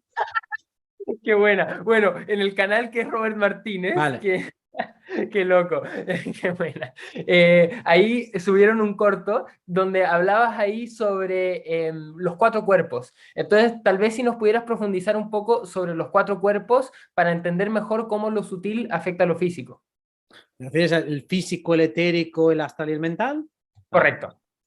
Vale, pues aquí hay que comprender bien cuál es la jerarquía, es decir, cómo funciona cada uno de ellos. Entonces, cada uno de los cuerpos se refiere a un área más sutil. Para comprenderlo de una manera que de no recurrir demasiado a la metafísica, podemos definirlo en el cuerpo vital, la parte que habla del ánimo, del amor, de la pasión, aquello que nos moviliza, las emociones de tipo más activas, las que van de dentro hacia afuera, el deseo de conquista, el deseo de lucha, la pasión, todo eso es el cuerpo etérico. El cuerpo astral sería el cuerpo emocional reactivo, lo que me hace reaccionar cuando me pasa cualquier cosa, cómo reacciono emocionalmente. Me siento triste, alegre, halagado, decepcionado, eso es mi cuerpo emocional, a diferencia del cuerpo vital, que es más activo, mientras que el cuerpo emocional es más reactivo. Y luego tengo el cuerpo mental, que es mi actividad intelectual. Esos 3 cuerpos tienen un efecto directo sobre la salud, absolutamente directo. Y de hecho, normalmente solo actuamos sobre el cuerpo físico, que es el resultante de los otros 3. Claro, cuando una persona no está motivada, su vitalidad desciende. ¿Por qué? Porque me falta combustible. La motivación, ¿qué es? Es combustible para poder actuar, para poder activarse. Y de hecho, cuando una persona está alegre, se le pasa el dolor de cabeza, se le pasan cualquier tipo de males. ¿Eso qué significa? Que evidentemente eso afecta positivamente a tu salud. Cuando una persona está entretenida intelectualmente, yo estaba hablando a veces con personas que estaban ahí, no puedo más, no me caigo, estoy destrozada, le empiezo a dar una conversación estimulante y de repente hablan perfecta, se revitaliza. ¿Por qué? Porque si intelectualmente estás estimulado, tu energía también sube. Si intelectualmente tu discurso está en bucle, entras en colapso, tu energía se revuelve, se retuerce y se hace daño, te estás crispando. Cuando una persona empieza a razonar correctamente y llega a razonamientos que se acaban y se cierran perfectamente, esa energía mental se disipa. Ya no hay una actividad mecánica, sino que hay una actividad fluida. Y cuando mis emociones se integran y se aceptan perfectamente, no las reprimo, sino que las vivo, las experimento y las entiendo bien, también desaparecen rápido, no se quedan allí. Puedo disfrutarlas. Entonces, no hay problemas de salud, salvo que estén originados desde lo físico. O sea, si cojo frío, si me das un golpe, puedo tener problemas físicos, pero serán los menos. No voy a tener una enfermedad. Cuando se hablan de enfermedades, y más de enfermedades incurables, se está mintiendo descaradamente. No hay tal cosa como enfermedades incurables. Puede haber alguna patología momentánea que puede costar más o menos corregir, pero todo se puede llegar a corregir si se entiende cuál es la causa. Y me importa 3 pepinos si me digas que tengo un gen, que si es hereditario y mierdas en vinagre, que no funciona así, coño. Que no estás estigmatizado de base, que todo se puede corregir. Hombre, si eres ciego de nacimiento te va a costar más que si lo que tienes es un dolor de cabeza crónico. El dolor de cabeza crónico va a ser mucho más fácil, o un insomnio crónico, todo eso se puede corregir. O es que tengo fibromialgia, se puede corregir cualquier cosa de estas, por supuesto que sí. Y hay muchas maneras, pero primero ¿has de equilibrar los otros 3 cuerpos?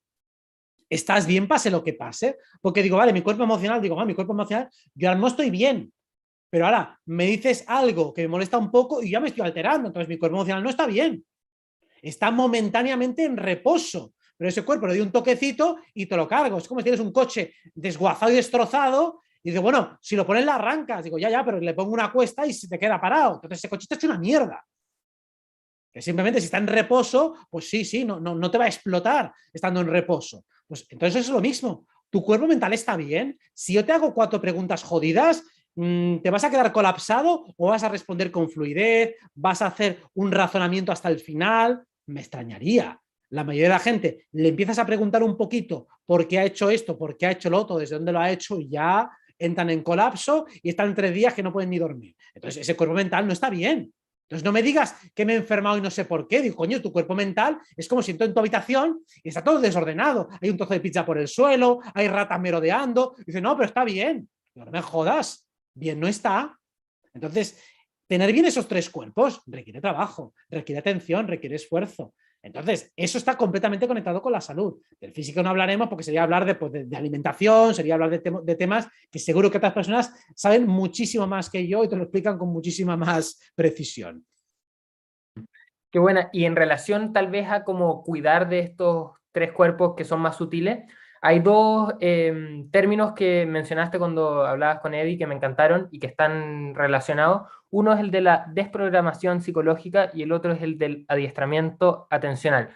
La verdad que son similares porque a través de un adiestramiento atencional uno se puede desprogramar o a través de desprogramarse uno puede tener mayor atención. Pero si nos pudiera hablar un poco de estos 2 términos y cómo los podemos ir desarrollando. La desprogramación psicológica, por supuesto, va ligada a la atención, ¿no? Hace un rato tenía una consulta con una chica que dijo una frase que digo, fíjate la frase que acabas de decir, decía, no quería ser famosa, digo, porque yo no quiero que me reconozcan. Digo, vale, pues escucha atentamente lo que acabas de decir, no quiero que me reconozcan. Eso tiene unas connotaciones mucho más profundas, porque más allá de que alguien te vea por la calle y sepa quién eres, también estoy diciendo que no quiero que reconozcan mi valor. Entonces, cuando yo quiero ponerle precio a un artículo, a un servicio, no te voy a reconocer a ti como profesional ni como autoridad. No quiero que los demás me reconozcan. Entonces, internamente, inconscientemente me voy a sabotear. Desprogramarse, estar atento a esas sutilezas. Constantemente, cuando escuchas a una persona lo que dice, te das cuenta de que está diciendo mucho más de lo que cree que está diciendo. Es decir, como no quiero que no sé cuántos, o cuando alguien empieza no te quiero ofender, digo, bueno, pues ya lo vas a hacer, ya estás programando que me vas a ofender. O sea, todas esas cosas tenemos completamente instaladas y programadas, como hemos dicho, esa relación entre la seguridad y el dinero que hablábamos antes. Podríamos encontrar muchísimas más. Alguien piensa, por ejemplo, la libertad en la pareja. Y la mayoría de la gente ya piensa en una relación poliamorosa, automática y mecánicamente. Porque una pareja libre es una pareja poliamorosa. Digo, ¿y quién ha dicho nada de pareja poliamorosa? Significa que respetemos nuestros espacios de libertad. Que no tengan por qué estar fiscalizando como si fuera el gobierno con quién sales y con quién has hablado y qué has dicho. O sea, hablamos de libertad en las relaciones de pareja. Pero ya hay una codificación que te iba a programar una cosa a la otra. Otra que me dijeron el otro día que también era muy buena. Dice, oye, que yo no quiero el éxito. A mí no me interesa el éxito. Digo, ¿te das cuenta que el éxito no es sinónimo de fama?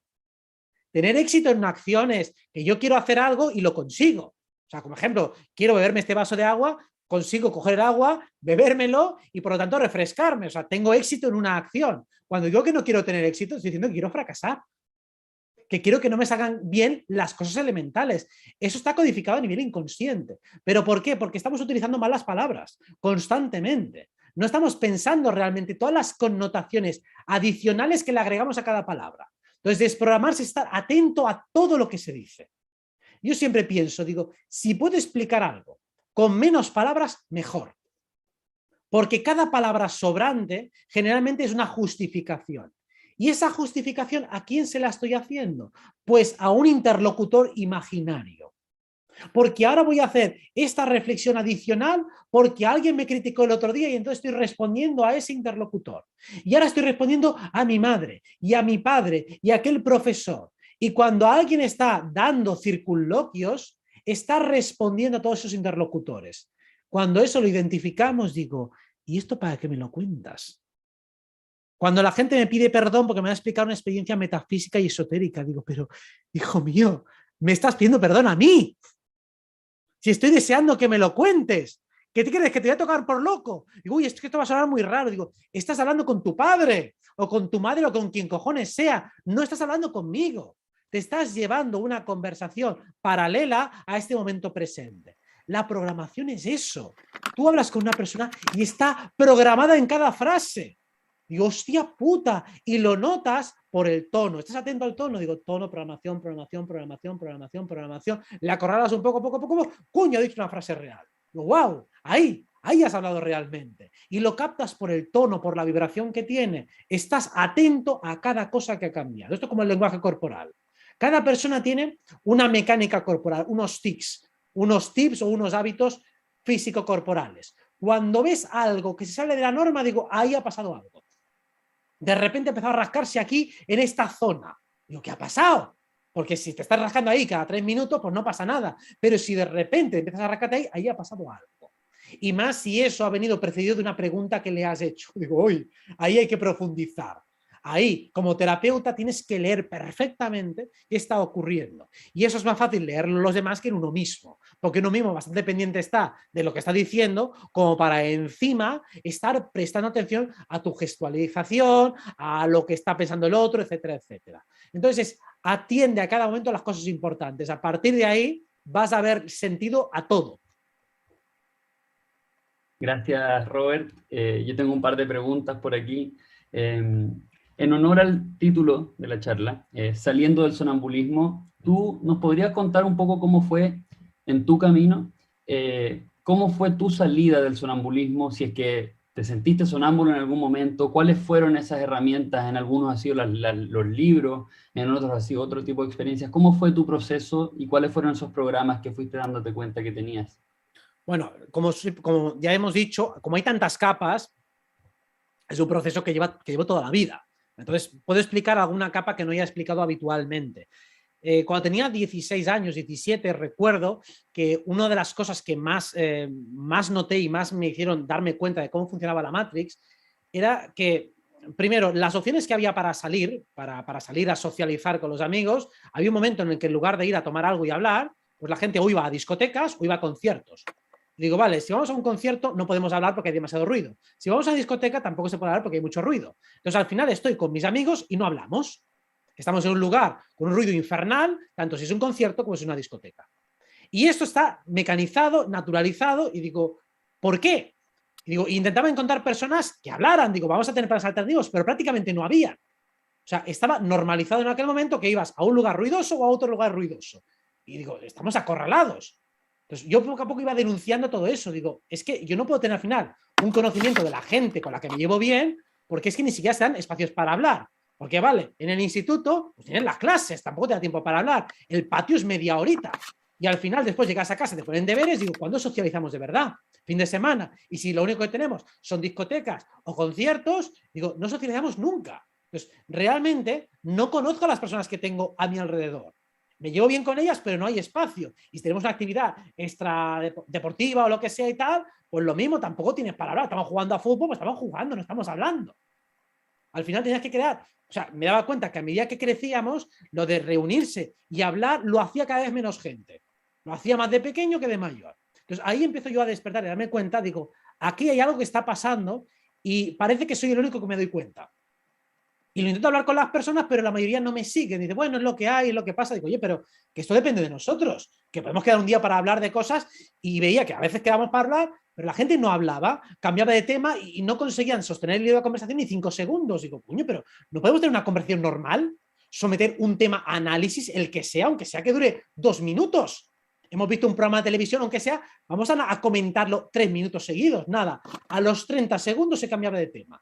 Digo, ¿aquí qué está pasando? Entonces al final empecé a refugiarme en los libros, porque me daba cuenta que las personas no daban suficiente nivel de conversación, suficiente nivel de profundidad. Digo, bueno, por lo menos el libro puedo entrar en una conversación inteligente con alguien.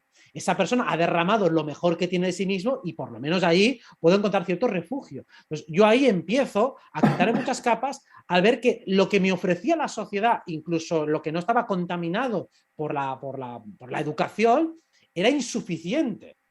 No había manera realmente de encontrar buenas relaciones. Entonces, eso para mí fue una de las claves de despertar. Empecé a darme cuenta que la gente no pensaba, no analizaba, no ejercía su sentido crítico, y cuando hablabas con ellos no habían meditado nada. Digo, pero es que no habéis reflexionado sobre nada de vuestra vida. No sabéis ni por qué vais a escoger los estudios que vais a escoger. Yo estaba planteándome diferentes posibilidades, haciendo razonamientos especulativos. Y la gente decía, bueno, no sé, haré esto, lo otro. Digo, ¿por qué? No lo sé. Digo, ¿cómo que no lo sabes? Digo, es una decisión que depende exclusivamente de ti. ¿Cómo puedes no saberlo o por lo menos no tener una argumentación especulativa? Es decir, mira, primera opción, esta por esto, por esto y por esto. Segunda opción, esta por esto, por esto y por esto. Pues la mayoría no sabían nada. Pero, joder, no jodamos. ¿Con quién estamos hablando? Y esos eran mis compañeros. Era mucha gente inteligente. Y la mayoría, pues, argumentos ramplones. Eso me lleva a entender, digo, vale, algo me estoy perdiendo. Digo, a ver si en la universidad encuentro gente más inteligente. Me encontraba más o menos lo mismo. Y así sucesivamente. Entonces, eso me lleva a intentar interesarme por las personas desde otro punto de vista. Y cuando veía a las personas vulnerables, entonces sí que hablaban. Cuando veía que las personas se encontraban mal, entonces sí que me hablaban. Ahí sí que se abrían. Y digo, coño, pues ahí sí que estoy cómodo. Entonces yo me sitúo en el rol de terapeuta y me acerco a la gente que tiene problemas. Porque la gente que tiene problemas, coño, ahí sí que se abre, ahí sí que razona. Razona mal, pero por lo menos ya hace el esfuerzo. Y ahí sí que puedo tener conversaciones un poco más interesantes. Y poco a poco me voy colocando en el rol de terapeuta porque veo que es la única opción en la cual las personas me cuentan algo interesante. Si no, era pura banalidad. Muchas gracias. Qué gusto poder ahí saber un poquito de cómo fue tu proceso, Robert. Y si lo llevamos hoy día, 2021, hemos visto dentro de estas como facetas de esta nueva humanidad son las redes sociales, las famosas redes sociales omnipotentes, omnipresentes. Dentro de estas redes sociales han aparecido miles, si no decir decenas o cientos de miles de, le voy a llamar activadores de conciencia. Desde tu perspectiva, Robert, ¿dónde puedes ver que dentro de este grupo de personas también se está cayendo tal vez en algún tipo de sonambulismo o hay ciertas programaciones que podemos trabajar así un mensaje para ese tipo, para las personas que están en ese rol de activador de conciencia, por llamarlo? ¿Te refieres a todos los despiertos, a divulgadores de conciencia? Exacto, hay muchos, miles de personas con muchos seguidores que están divulgando información de conciencia, pero donde tal vez se puede ver que también se está cayendo en cierto sonambulismo en ese grupo de personas. Bueno, yo desde mi punto de vista soy poco crítico con la mayoría de divulgadores porque ya por el mero hecho de exponerse e intentar hacer algo, ya lo valoro. Todos como divulgadores somos incompletos. Todos no vamos a llegar a todas partes y vamos a tener nuestro sesgo personal. Lo único que siempre le pido a alguien es que dé el máximo de sí mismo, que dentro de su campo dé el máximo de sus capacidades, dentro de lo que pueda. Algunos, desde luego, van a caer en el alarmismo porque es que ya son así. O sea, no es porque quieran, es porque están asustados. Y al estar asustados te van a transmitir ese miedo. Es que entiendo que no pueden evitarlo. Entonces, desde ese punto de vista, claro que podría hacer un ejercicio crítico, decir, mira, a este le pondría que fuera más sintético, a este le diría que fuera más constructivo, pero es que seguramente si pudiera hacerlo ya lo haría. Y si no lo hace es porque no sabe hacerlo mejor. Eso es lo que quiero y creo entender. O sea, que tampoco le puedo pedir peras al olmo. Entonces, por eso creo que aquí la idea y lo interesante es escuchar a muchas voces y sobre todo escuchar la propia. O sea, quiero decir que dentro de los que somos activadores de conocimiento, para mí, el papel más importante, aparte de intentar inspirar, ayudar y dar conocimientos, también es entretener. Porque el trabajo importante de conciencia lo hace uno mismo. Te puedo entretener un rato, te puedo empujar, animarte. Es más un papel motivador casi que instructor. Por eso, claro que intento darte el conocimiento lo más riguroso y masticado, pero lo que quiero es que te lo pases bien. Porque si te lo pasas bien, luego vas a asociar el conocimiento a algo divertido. Y tú vas a querer hacerlo por tu cuenta. Te vas a sentir más cómodo y además vas a ver que tener conocimiento, tener buen conocimiento te empodera, te hace estar mejor, te hace sentir mejor, te hace estar mejor. Entonces, dentro de los divulgadores, insisto, podría hacer un análisis crítico, pero es que me costaría ser constructivo porque ya entiendo que a la mayoría, ¿a este que le voy a pedir? Si es que no, tampoco da para más, es que tampoco puede. O esto tampoco se lo ha investigado tanto. Digo, bastante está haciendo ya. Digo, ya me gustaría que hubiera más. Para mí hay pocos. Por muchos que haya, sigue habiendo pocos. ¿Qué es lo que podía hacer como crítica más genérica para que nadie se sienta aludido? Que la mayoría está generando poco contenido propio. Que la mayoría está repitiendo lo que ya ha escuchado de otros. Pues para mí lo más interesante es, vale, aunque hayas dicho muchas veces las mismas cosas, intenta decirlas cada vez de una manera diferente. Intenta hacer ese ejercicio de renovación y de actualización.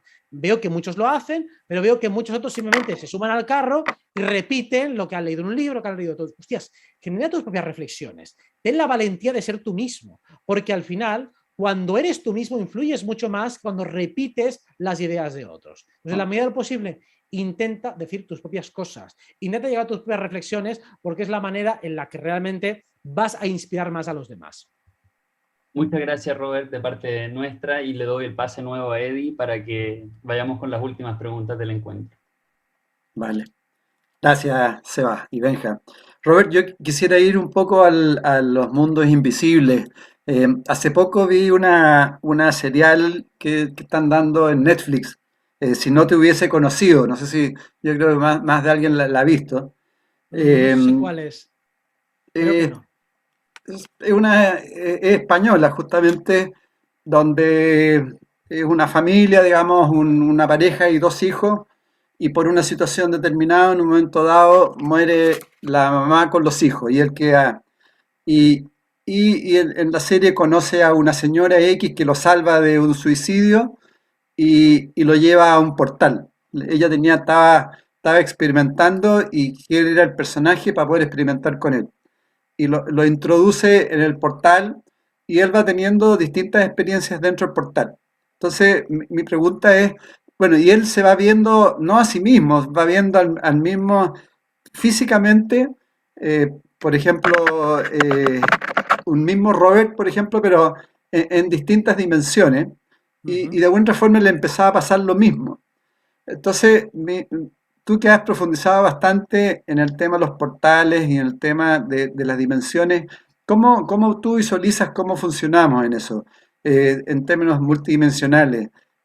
Hay, en este caso, no sé, 10 Edgardo que están funcionando en distintas dimensiones. Sí. ¿Cómo opera? Operan siguiendo primero una trama sagrada que es paralela. O sea, primero tienen la misma carta natal. Si tienen la misma carta natal, tienen los mismos tránsitos en los mismos momentos. Eso significa que, eso es algo que en astrología podemos ver fácilmente, que los momentos de activación siempre están marcados. Lo que pasa es que podemos vivir la misma experiencia en un nivel muy distinto. Por ejemplo, esto se ve muy, muy claramente con las personas que son gemelas o que son mellizas, ¿no? Porque entonces los eventos suceden de una manera sincrónica, ¿no? Mi pareja que tiene una melliza, pues cuando la melliza se queda embarazada, mi pareja justo tiene como parto un proyecto personal muy importante, un proyecto de trabajo. Y además prácticamente le llaman de la misma manera tanto a su hijo como al programa que tienen cada una de ellas. Acá los dos proyectos prácticamente se llaman igual sin haberlo hablado entre sí. Eso significa que a un nivel simbólico arquetípico se está viviendo lo mismo, las situaciones son paralelas, tienen el mismo sustrato simbólico. Sin embargo, el libre albedrío te permite vivirlo en muchas escalas vibratorias distintas. Lo que hemos hablado al principio a nivel de escala global de Acuario. Acuario puede ser la tecnocracia, la interdependencia del sistema, o también puede ser la independencia del sistema, o sea, la vincularidad consciente o una vincularidad inconsciente, pero siempre hay una vincularidad desde lo tecnológico o desde lo telepático. Cada uno puede vincular de una manera diferente. Siempre es algo nuevo, algo avanzado, pero puede ser orgánico o puede ser técnico. En las vidas paralelas de la multidimensionalidad, lo que podemos vernos es a nosotros mismos en otras capas, en otros momentos. Esto en el astral he hecho el experimento muchísimas veces y entrar en mi habitación en otras líneas temporales. Entonces, está todo cambiado de sitio. Hay otros muebles, hay otras figuras, hay otros pósters. A veces he copiado ideas de dimensiones paralelas, digo, coño, pues eso está muy bien puesto, hay una idea muy original a nivel de decoración que luego me la traslado a la mía. O a veces incluso he llegado, pues eso, a mirar álbumes de fotos y ver cómo mis compañeros de clase están un poco cambiados. O yo mismo, pues cambio ligeramente el físico, claro, porque evidentemente con la misma edad, pues a lo mejor tengo una marca aquí, o en otra tengo una marca allá, el peinado es ligeramente diferente. Todo eso va cambiando. Entonces te das cuenta de que tu propio avatar tiene diferentes réplicas. Y que entonces puedes también mirar en las otras para ver, oye, ¿y qué han hecho los otros yoes en esa circunstancia o en una situación parecida? Y puedes hablar con ellos y sacar ideas. Y al sacar ideas también mutuamente os vais nutriendo. Es bastante interesante, lo que pasa es que es un procedimiento bastante difícil acceder a poder intercambiar ideas con otra versión de ti mismo. Porque generalmente los encuentros son muy rápidos, son muy fugaces y más bien haces un intercambio energético rápido en el cual luego para retener la información de manera consciente es difícil. Estos los exámenes le llaman la segunda atención. Cuando estás en el otro lado puedes captar muchísima información, pero es difícil traértela conscientemente de vuelta porque funciona a otra velocidad. Entonces, traducir de lo que sucede en el otro lado a lo que sucede aquí es algo muy complicado. Y de ahí que tengamos que hacer mucho, mucho, mucho esfuerzo para poder decodificar en tiempo real lo que está pasando al otro lado. Por eso, aunque he tenido algunas experiencias fugaces con los otros yoes, han sido eso, bastante breves y con una información, pues eso, bastante limitada. Ahora, hay situaciones que aparentemente son inevitables, ¿no? Como puede ser un accidente o la muerte misma física, etcétera. ¿Cómo lo ves? Son evitables. O sea, lo que es inevitable es el suceso que tiene una carga energética X, que puede ser una carga muy alta. Cuando esa carga energética es muy, muy, muy, muy inconsciente, suele detonarse desde fuera hacia adentro, es decir, por ejemplo, en forma de accidente. Cuando la carga energética está muy interiorizada, eso se expresa de dentro hacia afuera. Quiero hacer un cambio. No es lo mismo que yo tenga claro que quiero hacer un cambio, con lo cual la energía está dentro y se expresa hacia afuera, que yo me resista a hacer el cambio y eso se exprese de fuera hacia adentro. Tengo un accidente que luego me ayuda a reevaluar mi vida y eso me motiva a hacer un cambio. Entonces, lo que es inevitable es la movilización energética en un momento determinado. Lo que vayas a hacer con ella o cómo esté de integrado tu sistema, entendido tu sistema como tu campo toroidal que incluye lo interno y lo externo circundante, el cómo esté configurado en ese momento, eso sí que depende de ti, eso es tu libre albedrío. Y por eso se puede ver en las diferentes dimensiones cómo he ido gestionando mi energía de manera diferente. En una vida he sido más guerrero y con lo cual esa energía de lucha está mucho más interiorizada, pero entonces la energía de amor está más en déficit. En otro he sido más amorosa, pero la energía de que está en déficit es la energía guerrera. Y así sucesivamente. Yo tengo un campo energético y muchos, digamos, fichas que distribuir y puedo distribuir la energía de maneras muy distintas.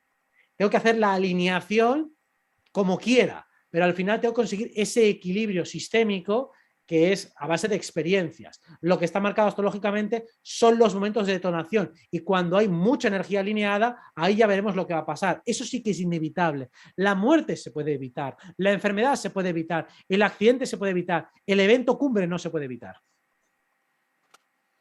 Excelente, gracias por la respuesta. Y respecto a los trabajos energéticos, tú transmites mucho y para muchas personas, me incluyo, ¿cómo podemos ir desarrollando estos trabajos energéticos que se relacionan con el sueño, con los viajes astrales, con la visualización, etcétera, como para ir conectándose con y ir sintiendo nuestra energía? Bueno, tú mismo lo has dicho, hay que sentir la energía, hay que aprender a sentirla. Esto realmente es tan sencillo como pensar, uno cómo describiría, si tuviera que explicarle a alguien, por ejemplo, que es tetrapléjico, cómo haces para mover un brazo, ¿cómo lo dirías? Digo, pues yo doy la orden internamente de mover un brazo. Pero si tuvieras que describirlo, digo, no, pero no lo entiendo así. ¿Cómo lo describirías? Sería bastante complicado, ¿no? Es un acto tan mecánico que nos cuesta mucho describirlo en palabras. Pues el cuerpo energético es algo parecido. ¿Cómo se hacen las cosas haciéndolas? Por eso los chamanes le llaman el intento. Intenta hacerlo y lo conseguirás, te irá llegando la respuesta. Es decir, si yo pongo la intención, por ejemplo, de querer ver los mundos sutiles, poco a poco voy entendiendo la mejor manera de hacerlo. Porque si pongo interés, me llega la respuesta. Si pongo intención en querer notar la energía, me doy cuenta de que mi propia mente ya sabe cómo hacerlo. Algo que comentaba Castaneda, y que lo puedo corroborar, es que él cuando aprendí a ver la energía, lo primero que me di cuenta es, si la he estado viendo toda la vida, solo que no me he dado cuenta. O sea, cuando tú te quedas mirando una pared, por ejemplo, y te fijas que hay como una especie de puntitos que se mueven, eso es la energía. Cuando la miras fijamente mucho rato, esos puntitos cada vez se hacen más grandes, cada vez se hacen más luminosos, cada vez cogen más formas. Y si estás mucho más rato sin desconcentrarte, cada vez ves figuras geométricas y al final empiezas a ver sombras y al final empiezas a ver figuras. Digo, coño, ¿dónde está el misterio? Simplemente que no le presto atención sostenida. No tiene ninguna complicación, no tiene ningún misterio. Lo difícil es la disciplina. Lo difícil es no distraerme, estar 5 minutos ahí parado y no, pero tengo que mirando el móvil, ay, perdón, que tengo que hacer esto, que tengo que hacer lo otro. O sea, el problema no es la técnica. La técnica está chupada. No tiene la más mínima complicación. El problema es cómo consigo sostener la atención. Yo siempre, mira, recuerdo cuando empezaba el último de los cursos que hice de astrología, dije, mira, queréis tener poderes especiales, solo tenéis que hacer lo siguiente. Tenéis que estar 30 minutos visualizando que tenéis una nube de color blanco encima de vuestra cabeza. 30 minutos ininterrumpidamente sosteniendo esa visualización. Al minuto ya te has perdido. Si tú fueras capaz de sostener cualquier imagen en tu mente durante 30 minutos, conseguirías empezar a ver colores, nubes, formas, lo que sea. Verías lo que fuera, pero te despistas, te distraes. Con lo cual, el tema no es ese. La energía o el cómo se lleva es simple. El problema está en la desprogramación. Digo, vale, entonces, ¿por qué mi mente se distrae? ¿Por qué mi mente se despista? Ahí empieza el trabajo. Eso es lo jodido. Por eso la primera parte de la sesión hemos estado hablando de qué, de cómo desprogramarse. Porque eso es lo que me impide llegar. La técnica está chupada. La técnica no tiene ningún tipo de misterio. ¿Y cómo tienes que hacer para conseguir un viaje astral? Digo, la técnica no es nada. Es simplemente, quiero tener un viaje astral y entonces cuando tenga un sueño me tengo que dar cuenta de que estoy soñando y en ese momento notar el cuerpo y hacer el gesto de salida. ¿Cómo lo haces? Pues imaginando que lo vas a hacer. Ahora bien, ¿dónde está toda la dificultad? Hostia, en conseguir tener mi atención lo suficientemente lúcida para cuando estoy soñando darme cuenta que estoy soñando. Y ese es un trabajo de desprogramación brutal para conseguirlo. Así que el trabajo previo es como decir, ¿cómo haces para levantar una pesa de 100 kilos? Digo, pero explícame la técnica. Digo, la técnica no tiene nada de complicado. El problema es la fuerza muscular para levantar los 100 kilos con tu propio bíceps. Digo, eso es lo que te va a costar. Entonces, cuando hablamos de técnicas energéticas, digo, no, la técnica es coger el brazo y levantarlo. Ya está. Ahora, ¿qué ocurre? Cuando tú levantas no tienes energía. Y no tienes energía porque la estás desperdiciando en hábitos mentales. Cuando tú quites energía de hábitos mentales, dirás, quiero ver la aura y le verás el aura. No es un problema técnico. Puede parecerlo, pero no lo es. Por supuesto, cuando tú haces un ejercicio técnico de visualización, estás moviendo energía, estás poniendo intención. Y por eso las técnicas, cuando tienen una carga intencional, sirven. Pero es por la carga intencional, no por la técnica. Los niños pequeños, ¿por qué ven? ¿Por qué ven cosas? Porque están menos programados. Al tener menos conceptos, menos filtros mentales, ven la energía directamente. Porque ellos no ven una casa, un niño, ellos ven cosas.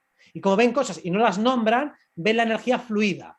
Nosotros la vemos compartimentada. Al compartimentarla no veo la pared en blanco. Como en la pared no hay nada, pues no me fijo que es el lugar en el que mejor se ve la energía. El lugar, o cuando miras al cielo, si el cielo es lo mejor, te pones a mirar el cielo y ves puntitos de colores todo el rato. Coño, céntrate en los putos puntitos. Te centras en los puntitos 30 minutos y acabarás viendo de todo. Mira si es fácil. Buenísimo. Bueno, querido Robert, para ir cerrando, tu visión también, tu consejo respecto al proceso de transformación. Hoy día se habla mucho que estamos viendo un proceso de transformación, de desarrollo de conciencia, y de alguna forma, por lo menos lo que yo también veo, que hay un proceso de cristalización, es decir, nos quedamos como congelados también. ¿Qué puedes transmitir respecto a cómo abordar este proceso de transformación y desarrollo de conciencia? Para mí lo más importante es que el orden de los factores siempre altera el producto. ¿Y a esto qué me refiero? Normalmente dentro del aprendizaje que hay desde el punto de vista de conciencia, tenemos como todos los conceptos pero desordenados. Sabemos que hay que fluir, pero no sabemos cuándo hay que fluir. Sabemos que hay que poner límites, pero no sabemos cuándo hay que poner límites. Sabemos que hay que ayudar, pero no sabemos cuándo hay que ayudar. Y eso es lo que más encuentro como, digamos, como crítica para los disidentes, para los divulgadores, que normalmente hay una confusión de cuál es el momento de pasar a la acción, cuándo no hay que pasar a la acción, cuándo hay que esperar, cuándo hay que visualizar. O sea, tú no te vas a poner a visualizar cuando ya la lava te está persiguiendo, ahí tienes que correr. Pero antes de que venga lava y tal, ahí visualizas, ahí creas. Entonces, es saber cuándo algo ya se ha densificado, ahí tienes que empezar a utilizar la fuerza, pero siempre desde la perspectiva de la energía. Para mí, transformarse significa incorporar algo nuevo. Y para incorporar algo nuevo tengo que dejarle espacio, por lo tanto tengo que derribar y quitarme algo viejo. El problema es detectar qué es lo que me tengo que quitar y qué es lo que tengo que incorporar. Normalmente, una persona que está programada, y todos estamos programados, hace asociaciones equivocadas. Por ejemplo, imagínate que yo llego a la conclusión, por ejemplo, de que he cometido un error, por ejemplo, en una consulta con un consultante, porque ese día iba demasiado confiado. Y pienso que el problema es mi actitud, cuando a lo mejor he cometido un error técnico por falta de conocimiento. Entonces yo estoy atribuyendo el problema a mi actitud desenfadada y alegre y osada, cuando realmente es un problema técnico. Entonces, en ese sentido, yo hago una asociación mental según la cual el problema es que no puedes ir demasiado subido, demasiado listillo o demasiado valiente, porque todos cometes errores, cuando realmente lo que tengo que hacer es estudiar mejor la lección. Lo que tengo que hacer es estar más atento y tratar de ver y analizar mejor lo que está pasando. Entonces, el orden de los factores alterar el producto significa, ¿he identificado bien qué es lo que sobra en esta ecuación y qué es lo que falta? ¿Lo he identificado bien? ¿O me he quedado con rápido, uy, la gente está que no me vibra, fuera? Digo, hombre, antes de echar de tu vida a alguien, piénsatelo bien. Uy, es que me da malas vibraciones, fuera. Digo, a ver, espérate un momento dado. Que a lo mejor, si te está repitiendo una situación muchas veces, tienes que aprender a confrontarlo, a poner límites, a tolerar según qué cosas, etcétera, etcétera. antes de saltar el resorte y fuera, por ejemplo. Entonces, lo que hay que quitar no está tan claro. Lo que hay que incorporar no está tan claro. Mucha gente dice, es que tengo miedo a hacer un cambio y tengo miedo y quiero valor. Digo, es que a lo mejor no tienes que hacer ese cambio o no tienes que hacerlo tal y como lo estás planteando. O sea, estás planteando, por ejemplo, dejar tu trabajo mañana y no tienes ninguna alternativa. Digo, es que tengo que superar mi miedo a dejar el trabajo. Digo, no, lo que tienes que tener es un plan B, una alternativa para cuando dejes tu trabajo empezar otra cosa. Entonces, no es una cuestión de valentía. Ahí lo que tienes que trabajar es otra cosa, es busca una alternativa de ingresos para que entonces dejar tu trabajo sea un paso natural. No se está poniendo a prueba tu valentía en ese momento. Cuando se ponga a prueba tu valentía, te lo voy a decir claramente. Digo, no, aquí ya no hay excusa. Déjate de mierdas que te estás poniendo pretextos estúpidos.